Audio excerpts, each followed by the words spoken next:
Günəşin yandırıcı istisi altında səhranın səssizliyində iki karvan irəliləyirdi. Biri zülmə qarşı haqq yolunu tutmuş Hüseyn ibn Əlinin karvanı idi. Digəri isə Ümeyyə hakimiyyətinə məsafəli, amma Hüseynə də uzaq duran Zuheyr ibn Qeynin karvanı. Zuheyr Hüseynlə qarşılaşmaqdan xüsusilə çəkinirdi. Lakin Zərud adlı yerdə Taleh iki karvanı bir araya gətirdi. İmam Hüseyn səni görmək istəyir. Qorxduğum başıma gəldi Delhəm.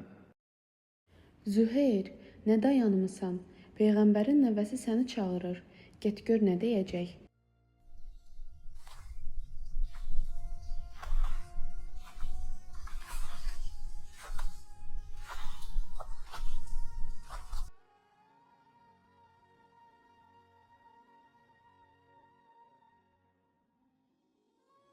Ya Hüseyin.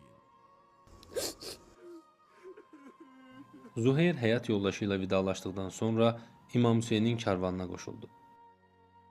Hüseyn ona nə dedi ki, ürəyini bu qədər dəyişdi?